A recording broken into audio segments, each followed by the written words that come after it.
ଇ ଶ୍ରମ ଖାତାକୁ ଆସୁଛି 1000 ଟଙ୍କା। ମାଗଣାରେ ଆବେଦନ କରି ଉଠାନ୍ତୁ ଲାଭ। ସରକାରଙ୍କ ପକ୍ଷରୁ ଅନେକ ଗୁଡ଼ିଏ ଯୋଜନା ଆରମ୍ଭ କରାଯାଉଛି। ଅନେକ ଗୁଡ଼ିଏ ଯୋଜନା କାର୍ଯ୍ୟକାରୀ ହେବା ସହିତ ସମୟକ୍ରମେ ସେଗୁଡ଼ିକରେ ସଂଶୋଧନ ମଧ୍ୟ ହୋଇଥାଏ। ଏହି ଯୋଜନା ଗୁଡ଼ିକ ମଧ୍ୟରୁ ଅନେକ ସେହି ଭାରତୀୟଙ୍କ ପାଇଁ ଯେଉଁମାନେ ଆର୍ଥିକ ଦୃଷ୍ଟିରୁ ଦୁର୍ବଳ କିମ୍ବା ଗରିବ ଶ୍ରେଣୀର ଅଟନ୍ତି। ଗରିବ ଶ୍ରମିକ ପରିବାରଙ୍କ ପାଇଁ କେନ୍ଦ୍ର ଓ ରାଜ୍ୟ ସରକାରଙ୍କ ଦ୍ୱାରା ପରିଚାଳିତ ଯୋଜନା ଗୁଡ଼ିକ ମଧ୍ୟରୁ ଇ ଶ୍ରମିକ ଯୋଜନା ମଧ୍ୟ ଅନ୍ୟତମ। ଏହି ଯୋଜନା ଅଧୀନରେ ଇ ଶ୍ରମ କାର୍ଡ ବାହାର କରିବା ନିହାତି ଆବଶ୍ୟକ, ଯାହାଦ୍ୱାରା କି ଆର୍ଥିକ ଦୃଷ୍ଟିରୁ ଦୁର୍ବଳ ଶ୍ରେଣୀର ଲୋକେ ଅନେକ ଲାଭ ପାଇପାରିବେ। ତେବେ ଏହାକୁ ଘରେ ବସି ମଧ୍ୟ ବାହାର କରିପାରିବେ। ତେବେ ଏହାକୁ କିଭଳି ଘରେ ରହି ବାହାର କରିହେବ ତାହା ଜାଣନ୍ତି କି? ଇ ଶ୍ରମିକ ଯୋଜନା କ'ଣ? ଆର୍ଥିକ ଦୃଷ୍ଟିରୁ ଦୁର୍ବଳ ବିଭାଗ ପାଇଁ ସରକାର ଇ ଶ୍ରମ ଯୋଜନା ଆରମ୍ଭ କରିଛନ୍ତି। ଏହା ଅଧୀନରେ ପ୍ରତି ମାସରେ ହିତାଧିକାରୀଙ୍କ ବ୍ୟାଙ୍କ ଆକାଉଣ୍ଟରେ 500 ରୁ 1000 ଟଙ୍କା ଆସେ। ଏହା ବ୍ୟତୀତ ଇ ଶ୍ରମ କାର୍ଡର ମୂଳ ଉଦ୍ଦେଶ୍ୟ ହେଉଛି ଲୋକଙ୍କୁ ରୋଜଗାର ଯୋଗାଇବା। ଅନେକ ଶ୍ରମିକ ଇ ଶ୍ରମ ପୋର୍ଟାଲ ମାଧ୍ୟମରେ ଲାଭ ପାଇପାରିବେ।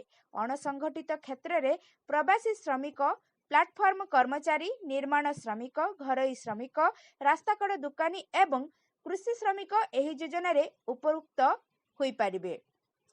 ଇ ଶ୍ରମ କାର୍ଡର ଲାଭ: 1ରେ ଶ୍ରମିକମାନେ 2 ଲକ୍ଷ ଟଙ୍କା ପର୍ଯ୍ୟନ୍ତ ଦୁର୍ଘଟଣାଗ୍ରସ୍ତ ବୀମା ପାଇପାରିବେ। 2ରେ ଗର୍ଭବତୀ ମହିଳା ପିଲାମାନଙ୍କର ଭରଣ ପୋଷଣ ସହାୟତା। 3ରେ ଦୁର୍ଘଟଣାରେ ଅକ୍ଷମ ହେଲେ 1 ଲକ୍ଷ ଟଙ୍କାର ଆର୍ଥିକ ସହାୟତା। 4ରେ ଭାରତର ସମସ୍ତ ଶ୍ରମ ଯୋଜନାର ପ୍ରତ୍ୟକ୍ଷ ଲାଭ।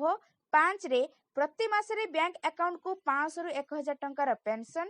6ରେ ସ୍ୱାସ୍ଥ୍ୟ ଚିକିତ୍ସା ପାଇଁ ଆର୍ଥିକ ସହାୟତା ଯୋଗାଇ ଦିଆଯିବ। 7ରେ ପ୍ରଥମ ଗୃହ ନିର୍ମାଣରେ ସରକାରୀ ଆର୍ଥିକ ସହାୟତା।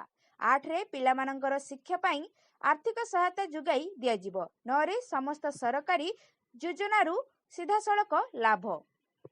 ଇ ଶ୍ରମ ପୋର୍ଟାଲରେ କିଭଳି ପଞ୍ଜୀକରଣ କରାଇବେ? 1ରେ ଇ ଶ୍ରମ ପୋର୍ଟାଲରେ ନିଜକୁ ପଞ୍ଜୀକରଣ କରିବାକୁ ଅଫିସିଆଲ ୱେବସାଇଟକୁ ଯାଆନ୍ତୁ।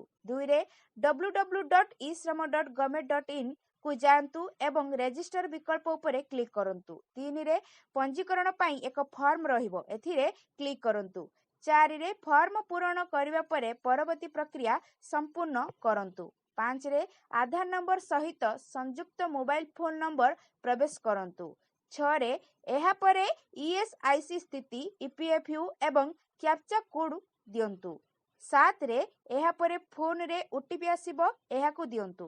8ରେ ପଞ୍ଜୀକରଣ ଫର୍ମରେ ପଚରାଯାଇଥିବା ସମସ୍ତ ତଥ୍ୟ ପୂରଣ କରନ୍ତୁ। 9ରେ ପରେ ଡକୁମେଣ୍ଟ ଗୁଡ଼ିକ ୱେବସାଇଟରେ ଅପଲୋଡ କରନ୍ତୁ ଏବଂ ତାପରେ ଦାଖଲ ବଟନ ଉପରେ କ୍ଲିକ୍ କରନ୍ତୁ। ଏହି ଉପାୟରେ ଆପଣ ନିଜକୁ ଇ ଶ୍ରମ ପୋର୍ଟାଲରେ ପଞ୍ଜୀକୃତ କରିବାରେ ସମର୍ଥ ହେବେ।